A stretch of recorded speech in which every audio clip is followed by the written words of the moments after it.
Criança é como um imã. Atrai o nosso olhar. Não cansamos de observar e é quase inevitável a pergunta: com quem da família ela se parece mais? A Sara é parecida com a minha mãe, né? A Ana é a cara da mãe, não é verdade? E o Ageu mais ou menos o pai, não é? A personalidade, o temperamento é bem parecido com o pai. Mas fisicamente eu acho que é mais comigo mesmo. Eu acho que tem um pouquinho dos dois. Assim, acho que daqui pra cima é o pai, daqui pra baixo é a mãe. Parece muito meu sogro. O formato do rosto quadrado, assim, é muito parecido. E andando de costas a gente também vê, é o mesmo estilinho. Elas parecem, bem, meu pai puro, né? A Chloe começou recentemente agora a ter um pouco mais de perfil. Começou a virar um pouco mais pra mim. Mas a Estela não tem nada. Não tem nada de mim. É uma mistura até um pouco da minha mãe e do meu marido. Assim como as feições, a estatura e até mesmo alguns comportamentos que herdamos dos nossos pais, certas doenças também podem ser transmitidas pela herança genética. Hoje já é possível evitar que essas doenças se manifestem e uma das formas é o aconselhamento genético. As semelhanças entre parentes não é exclusividade de nós, humanos. Acontece com todos os seres vivos, de um simples micro-organismo ao rei dos animais, incluindo as plantas. Frutos e filhotes recebem informações genéticas que herdam dos progenitores. O que garante isso é a hereditariedade, um conjunto de processos biológicos que faz com que cada ser vivo receba e transmita essas informações através da reprodução. Como atuam os mecanismos de hereditariedade? A grande maioria dos seres vivos possui a informação genética sob a forma de ácido desoxirribonucleico, o famoso DNA. O DNA é uma imensa molécula composta por duas fitas de nucleotídeos torcidas interligadas entre si, formando uma hélice dupla. Cada nucleotídeo tem uma desoxirribose, um grupo de fosfato e uma base nitrogenada, que pode ser a adenina, a timina, a citosina ou a guanina. A relação entre as bases é sempre a mesma. Adenina se liga à timina e citosina se liga à guanina. Todos nós temos um repertório de características que estão, de certo modo, definidas pelo nosso DNA e que são comuns e que nos definem como humanos. Mas a gente sabe que certos grupos continentais ou geográficos compartilham mais semelhança ainda. E mais ainda, indivíduos da mesma família acabam sendo mais similares entre si do que os indivíduos, por exemplo, da mesma cidade ou do que o indivíduo que está morando num outro continente, no nosso planeta. A informação genética é transmitida através dos genes, que são formados por uma sequência específica do DNA responsável por uma determinada característica. Podemos dizer que o gene é a unidade fundamental da hereditariedade. O que é um gene? Um gene é um trecho dessa longa molécula de DNA que constitui cada cromossomo. Consta nesse trecho instruções precisas para produzir uma molécula de RNA que pode resultar na produção de uma proteína com uma determinada função. Só para você ter uma ideia, nós temos mais ou menos 25 mil pares de genes distribuídos em 22 pares de cromossomos autossomos e no par sexual, o que dá, em média, mais de 1.000 genes em cada cromossomo. Para cada característica herdada, existe no mínimo um par de genes envolvido, mas diferentes genes podem atuar na transmissão de uma mesma característica. Recebemos esses genes de nossos pais e, durante a reprodução, passamos para nossos filhos, através dos gametas, óvulo e espermatozoide. Metade do material genético vem da mãe e a outra metade do pai. O ser humano tem 46 cromossomos. Cada indivíduo recebe 23 cromossomos do espermatozoide, que fazem par com os 23 cromossomos do óvulo. Quando esses gametas sexuais se encontram, milhares de genes se combinam, formando um novo ser que vai ser a fusão das informações genéticas dos pais.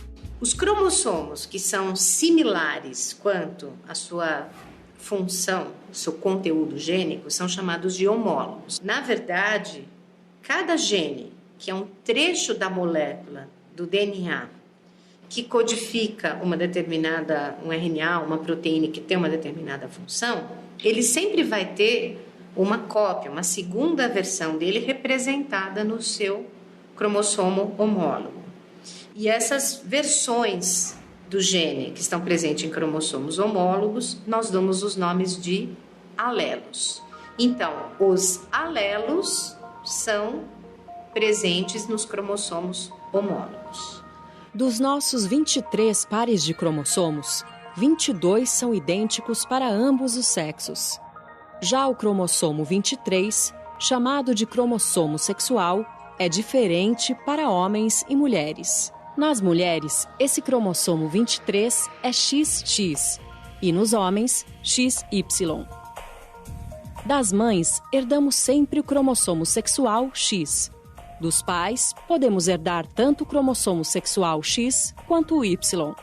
Portanto, na união do espermatozoide com o óvulo, podem originar-se 2 tipos de ovos.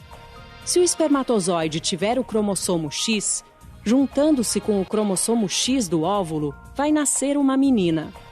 Se o espermatozoide tiver o cromossomo Y, com o cromossomo X da mãe, vai nascer um menino. Ou seja, o sexo do bebê depende do cromossomo que vem do pai. A estatura dos seres humanos é definida provavelmente por um sistema complexo que resulta do efeito de muitos pares de genes simultaneamente. Não é uma característica determinada por um único par de genes, é determinada por algumas dezenas de pares de genes. Então, os indivíduos que tiverem uma coleção de alelos nesses pares de genes mais favoráveis ao crescimento tendem a ser mais altos do que os indivíduos que herdam uma coleção de genes não tão predisponentes a um grande crescimento. Que ainda que eu tenha um repertório genético que me dê pleno potencial para crescimento, que talvez esse crescimento não vai se manifestar completamente se eu tiver uma forte restrição nutricional na minha infância, se eu for acometido por uma sucessão de doenças que possam retardar meu crescimento, ou ainda eu talvez não tenha sido submetido a uma atividade física adequada e talvez isso vai influenciar o resultado da estatura final do indivíduo. Do mesmo jeito que a cor dos olhos, da pele e dos cabelos, algumas doenças também são hereditárias, transmitidas de geração em geração. Essas doenças passaram a ser melhor conhecidas e estudadas com os avanços da biologia molecular. E o caminho para saber sobre o risco de ser portador de uma dessas doenças é o aconselhamento genético. Aconselhamento genético é um processo pelo qual a gente passa todas as informações para as pessoas relativas aos seus genes. Então a gente explica se tem alguma doença genética, como é essa doença, como ela vai progredir, como pode evitar que essa doença passe para os seus filhos ou qual o risco que isso pode acontecer e algum tipo de prevenção para algumas coisas que podem acontecer no caminhar dessa doença. Para a gente poder oferecer para uma família uma probabilidade, um risco confiável de que vai acontecer uma doença genética, e a gente tem que investigar muito bem a história dessa família. Então, o aconselhamento genético ele tem uma primeira etapa, costuma ser uma primeira sessão, onde é levantado o histórico da família e o histórico da saúde dos pacientes e dos indivíduos dessa família. Depois de obter informações sobre a saúde dos pacientes e suas respectivas famílias, os especialistas desenham um heredograma. Heredograma também é conhecido como árvore genealógica de um indivíduo. Na verdade, é um desenho que mostra como é a sua família. Então, de uma maneira mais rápida, eu consigo bater os olhos e ver como é a representação da sua família. Por exemplo, aqui, olha, eu trouxe um para a gente mostrar. Tem alguns símbolos que são básicos. Então, o quadrado é sexo masculino, homem. O redondo é sexo feminino, mulher. E essa linha que os liga significa casamento. A partir do casamento, nós temos os filhos. Então, aqui nós temos a nossa linha de filiação. Então, aqui nesse caso, nós temos um casal com 2 filhos, um menino e uma menina. Essa filha ela já é casada e tem 3 filhos, sendo que esses filhos aqui, ó, que são ligados de uma mesma linha, são gêmeos. Tá? Então aqui seriam, veja como batendo o olho você já sabe exatamente quem é parente de quem e como é esse parentesco. Bom, eu trouxe para mostrar aqui para vocês um caso real nosso, do nosso ambulatório de oncogenética. Então veja, aqui é uma família mais extensa, onde a gente tem em vermelho indivíduos que são afetados por um tipo de câncer específico do intestino, que chama câncer coloretal.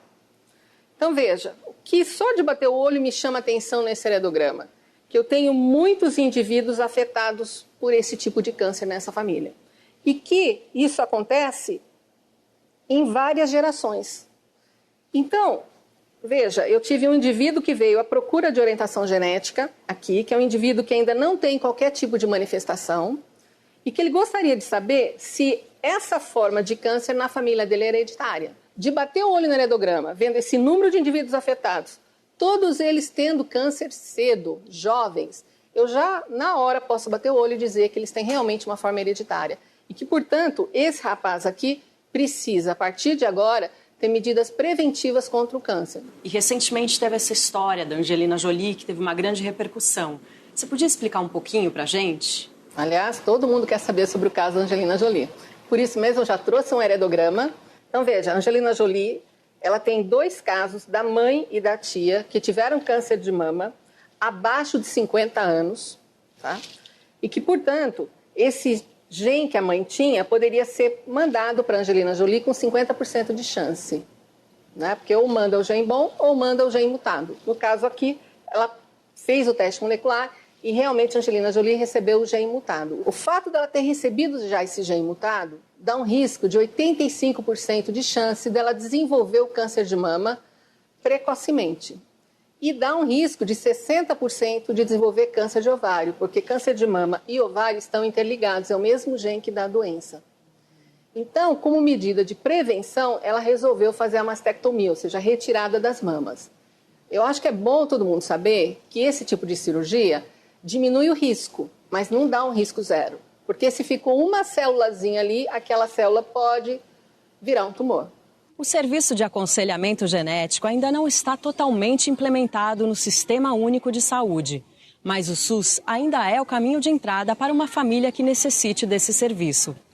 O Centro de Pesquisa sobre o Genoma Humano e Células-Tronco da USP, na capital paulista, fornece esse serviço à comunidade. A Unicamp, em Campinas, também oferece aconselhamento genético aos pacientes do SUS. O primeiro passo é entender o que é o aconselhamento genético, saber que é um direito de todos os que precisam e ir atrás se necessário. Conhecimento também é cidadania. Bons estudos!